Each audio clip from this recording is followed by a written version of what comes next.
I need everyone to stop disrespecting Frodo Baggins. This man did not suffer the way that he suffered for us to call him like a whiny bitch baby. I'm tired of it. We need to stop. So, like, given the nature of the story and given that we see more of Sam's perspective in the books, and Sam is just such a lovable, wonderful person, that it's very easy for us to kind of rewrite the narrative, especially around our more modern sensibilities, and dismiss Frodo entirely and embrace Sam as the hero of the story.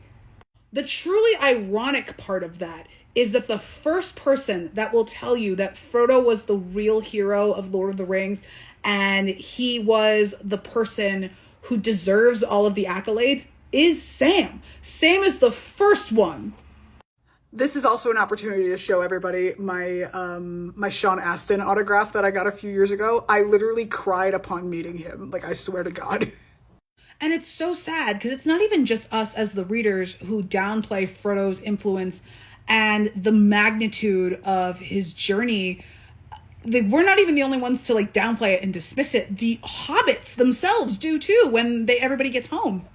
During the scouring of the Shire, Merry and Pippin being the two hobbits out of the four who have actual like experience in battle, they're the ones who take charge of the scouring of the Shire, and they get Saruman and Wormtongue out of there, and they are afterwards embraced as the heroes of the journey. Like these guys are like the Chuck Norrises of the Shire when they get back. They're like the tallest motherfuckers. They're the ones with body counts who can ride real horses.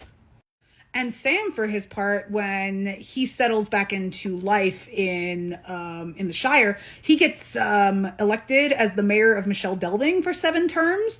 He has like a baker's dozen of children. So like they're constantly breaking records. Like Merry and Pippin are the tallest, and Sam is the most prolific, so to speak. So it's easy for the hobbits to lionize him as well.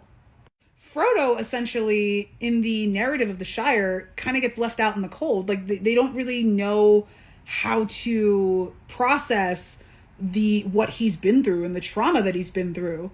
Which is why I think Frodo leaves, partially, because, like, the world that he has returned to will never understand him and what he's been through and how just completely and utterly changed he was by his time with the ring. But I think even with the ring, like, messing with him and corrupting him and all of this stuff, he always maintained like this level of empathy that Sam didn't have access to, that I don't think anybody had access to like within themselves except for maybe Gandalf. Like Frodo, he heard the lesson of many that live deserve death, some that die deserve life. Can you give it to them? Everybody will serve their purpose in our stories regardless of what we have to say about it.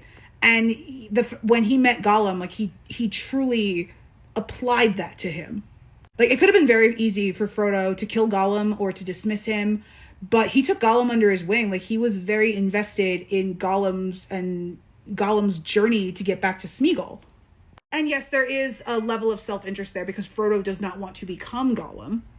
But I really do think Frodo wasn't operating from entirely a place of self-preservation. I do think that he held an empathy and a regard for Gollum and for Smeagol that acknowledged his humanity or hobbitmanity, hobbinity.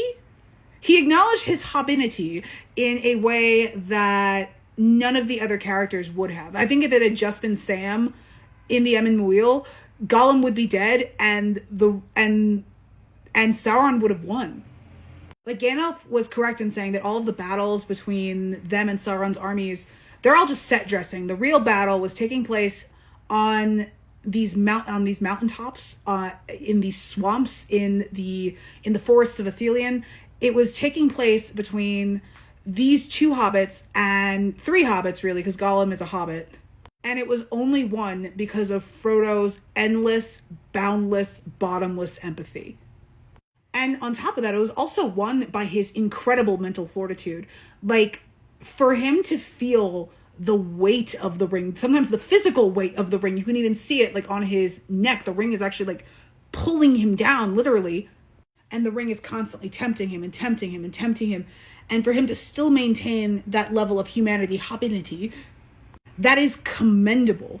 And his job was to get the ring to Mount Doom and destroy it. And it didn't happen exactly the way that it probably should have, but he still did it. He managed to, almost entirely on his own, get the ring from the Shire to the mouth of Mount Doom and no further. That was what his emotional and mental bandwidth allowed him to do, and he did it.